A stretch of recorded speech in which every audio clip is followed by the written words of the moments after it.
There's something pretending to be my sister downstairs in my house. It has her voice, but I don't think it's really her. By Darkly Gathers. Bye, Eddie! My mother calls up to me from downstairs. I take my right earphone off to pick up the sound of the general bustle in the downstairs hallway. I can hear my dad and my sister laughing with each other as coats are taken from the rack. Bye, I call back, keeping my eyes fixed on the screen. The game goes on. Are you sure you don't want to come? It could be fun! Fun family outing!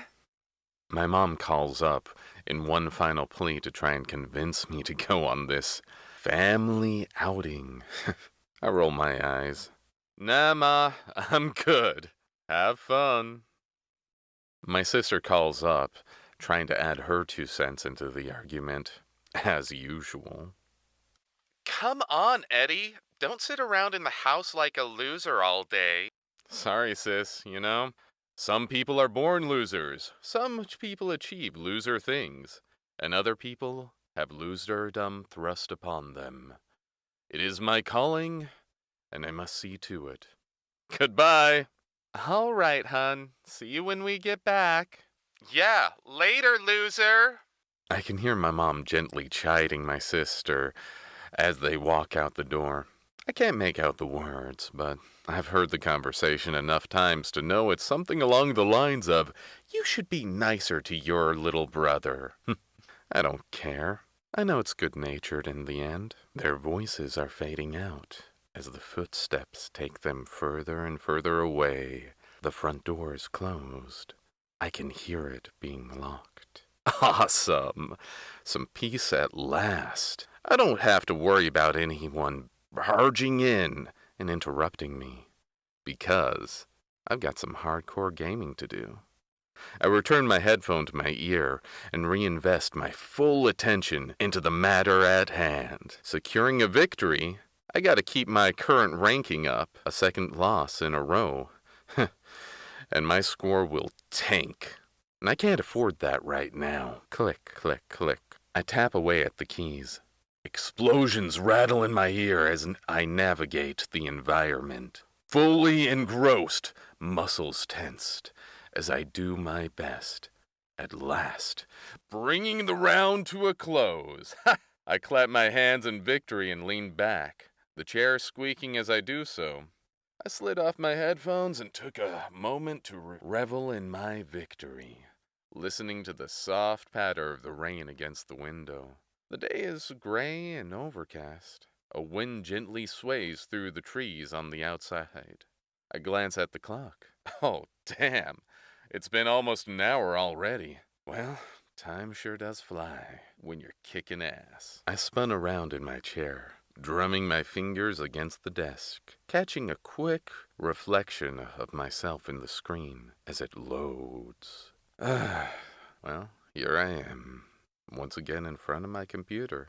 Gods, there's probably so many people just like me right now, sitting in front of their computer, maybe on their phone, connected, engaged, and yet, for now, alone. The rain patters, and the game freezes. Ugh. The loading circle becomes stuck mid-turn. Shaking the mouse showed me that the circle wasn't the only thing frozen. Fuck's sake! I press the escape key. Nothing.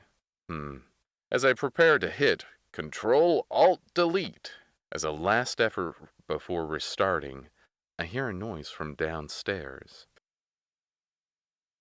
It sounded like a cupboard door being shut. I fought to suppress a wave of panic rising up. One moment I was calmly clicking away, slightly frustrated with the computer, but calm. And now I feel a cold chill run up my spine.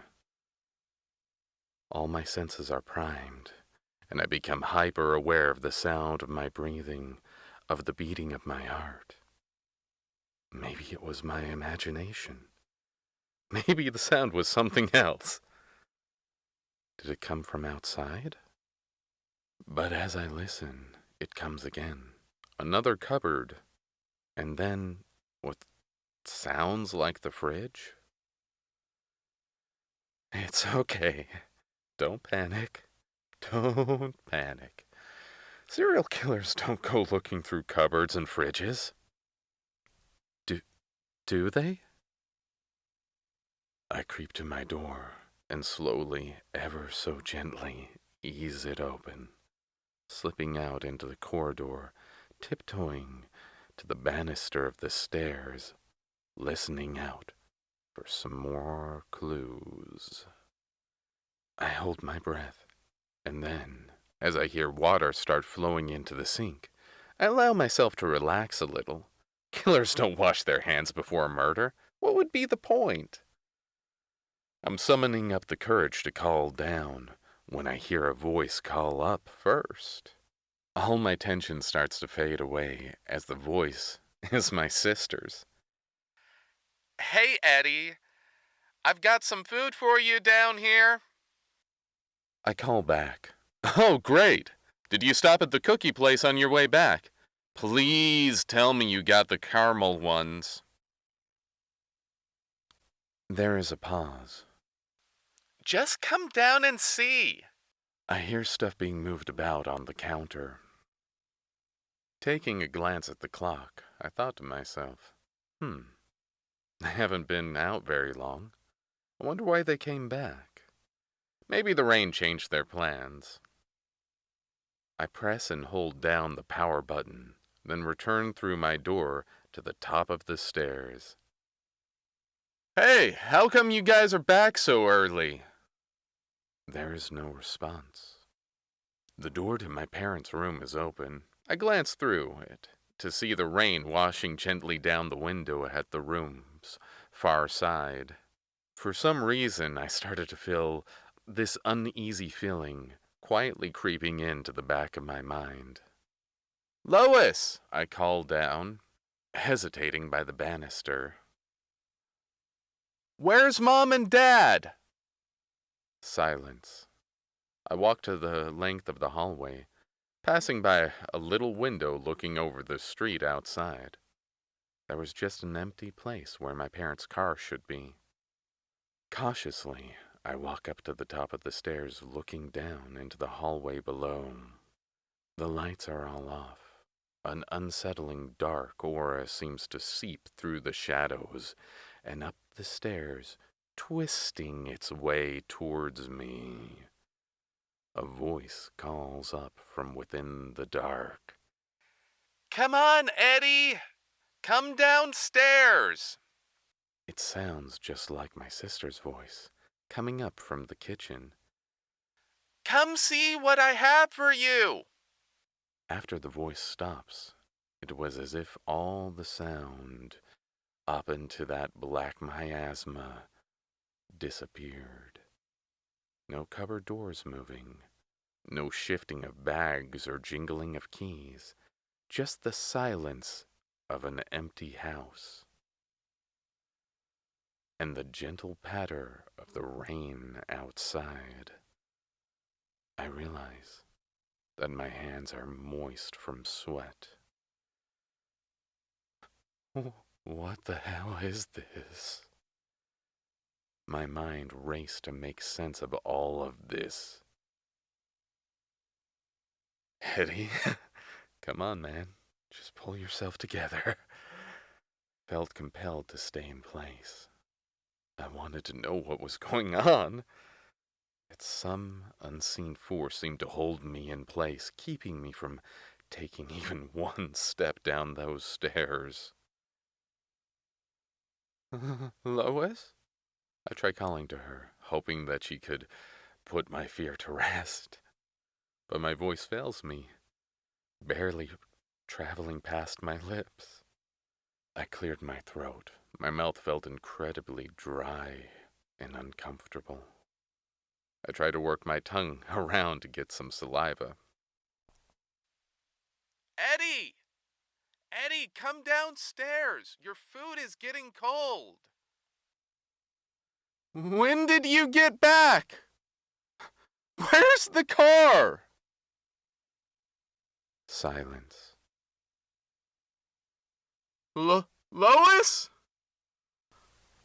I called again, unsure of what else to say. A figure walked out from around the corner, deliberately moving into my view. They stood shrouded in shadow at the bottom of the stairs and looked up at me. In the darkness, I could barely make out my sister's face. We held each other's gaze for a moment, only 13 steps across the stairwell, separating us. She does not speak, yet her expression shifts to a wide grin, her teeth shining so very white in that darkness. She makes a quick motion with one of her hands, simply a request to come down and follow her. Then she turns and slowly walks back to the kitchen and out of sight.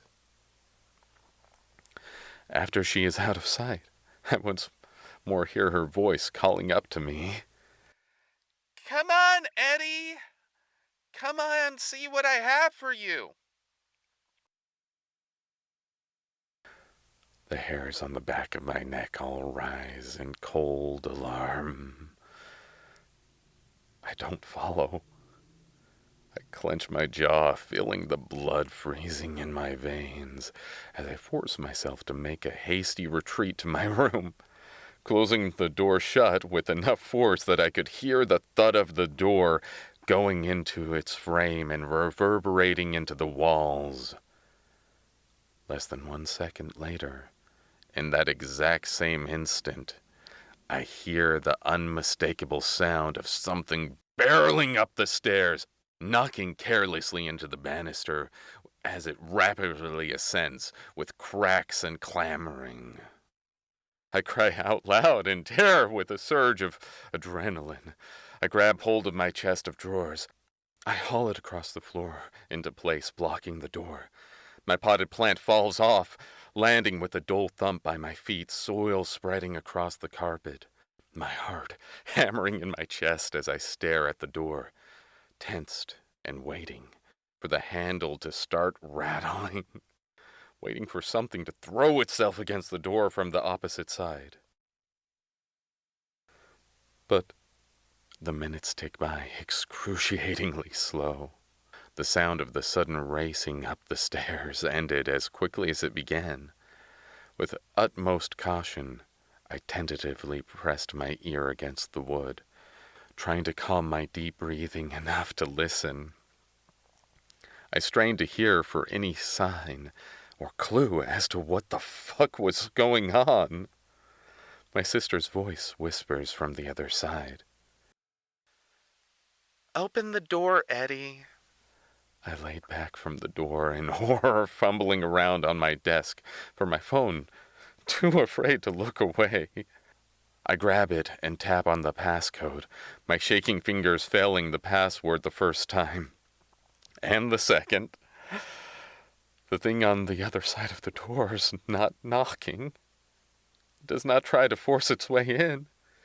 It only repeats itself. Eddie, stop screwing around. Open the door and let me in. I have something for you. I try to call my mom first. I bring the phone up to my ear, shaking. The line is engaged. Fuck. Come on, Eddie. Open the door. I want to show you something. Lois? I reply at last, with a trembling voice. You're freaking me the fuck out. If this is a prank, then just stop, okay? Just stop.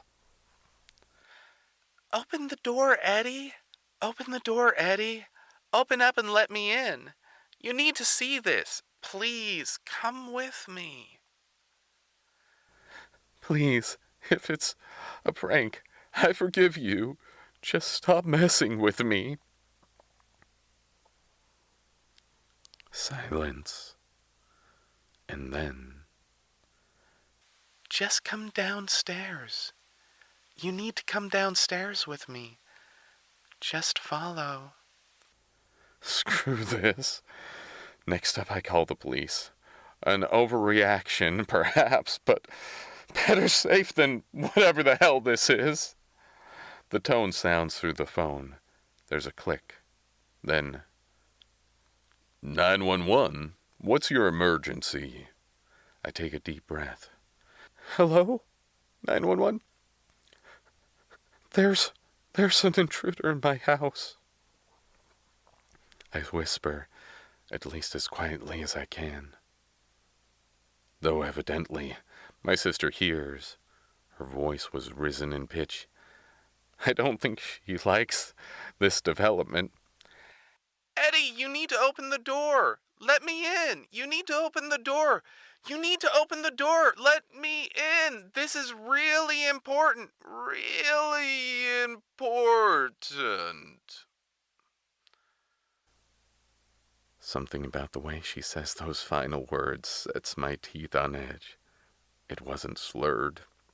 As such, just I don't know how to describe it. As if the muscles for her speech, I guess, were getting tired. But despite my fear, I do my best to ignore her and provide my details to the person on the line. The rain starts hammering down against the glass, and the wind picks up too. Okay, sir, they say, after I have told them my location. A car will be with you shortly. Please stay on the line. I do so, keeping as far away from my bedroom door as I can, terrified that at any moment the person with my sister's voice is going to barge through. Eddie! Eddie! She shouts, making me jump. Eddie! You need to let me in! You need to let me in! You need to come with me! I swear that I hear a car drive past outside, and I turn to look through the rain-washed window. And as I do so, my heart nearly stops in my chest. Down there at the side of the road, standing in the rain and looking up into my window, right at me, is my family. My mom, my dad, and Lois. Just standing in a line, hands by their sides, staring up at me. Staring up into my window. They are all smiling, all grinning that same chilling grin, looking up at me, unblinking, as rain drips down their face. The police arrive about 10 minutes after that, and they had a hell of a time calming me down. I never heard my sister leave from behind the doorway, though the officers didn't find anyone, even after I thoroughly searched the house. My family outside vanished after I briefly turned away. 1 minute they were there, and the next, gone. My mother nearly had a panic attack of her own when she came home to find a cop car parked up outside. Lois had no idea what the hell I was talking about. None of them did. And she insisted she wasn't playing any kind of prank. She can be annoying at times, but still, I really can't see her doing anything like this. I can't see any of them doing anything like this.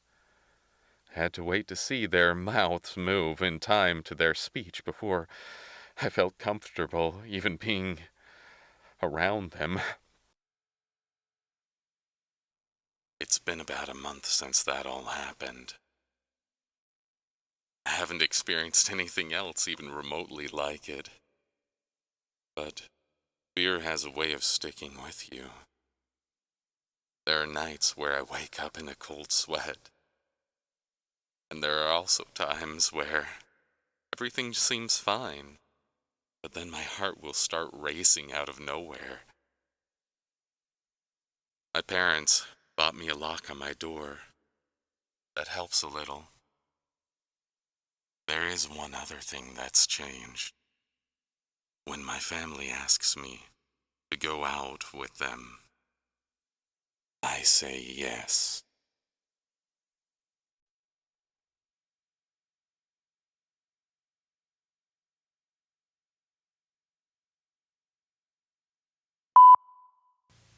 And now for all the times that I fucked up, or as some people like to call it, the blooper reel. Are you sure you don't want to come? My mom calls up. It could be fun. Um, this is the problem with multiple voices. I have to think ahead of time how my voice is supposed to sound. Spinning around in my chair, dreaming of being able to read the lines correctly, I focus on the script and think, man, it's like I don't know how to do this at all. Maybe someday I will. But then I hear that sound echoing inside my head. It's like there's a voice speaking right to me. I know nobody else is around, so I know exactly whose voice that is. It's my own! What the fuck am I doing? I creep to my door, slowly, ever so slowly, easing it open.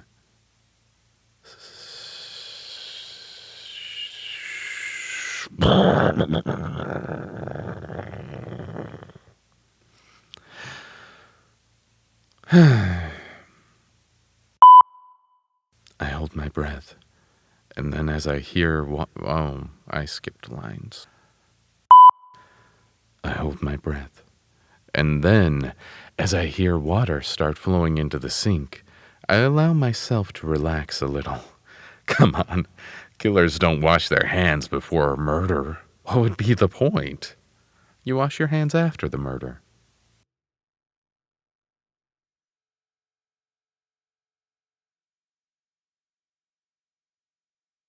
Oh, it doesn't say that. All my tensions are relaxed at once. I. Mm, I'm gonna. No. I call back. Oh, great! Did you stop at the cookie place on your way back? Please.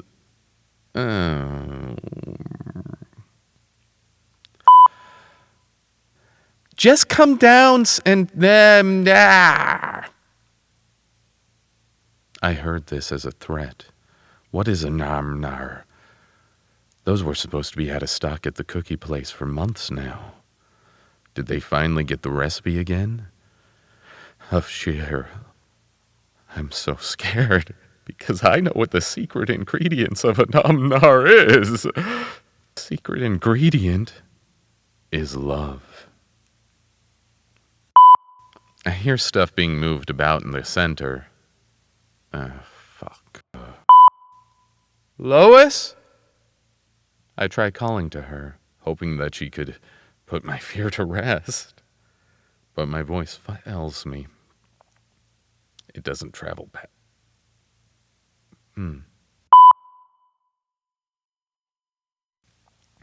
My mother, the real mother, God's hopes.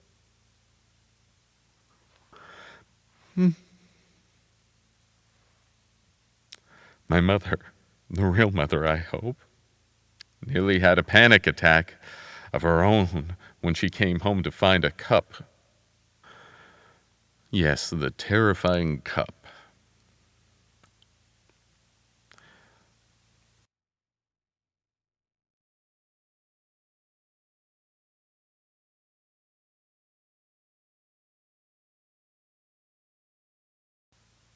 It's been about a month since this,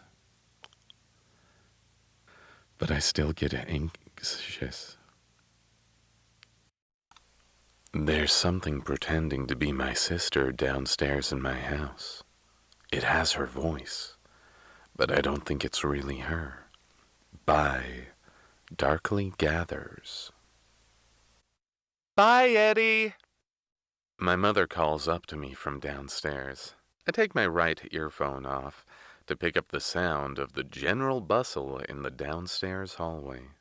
I can hear my dad and my sister laughing with each other as coats are taken from the rack.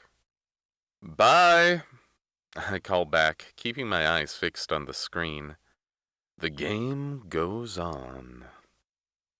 Are you sure you don't want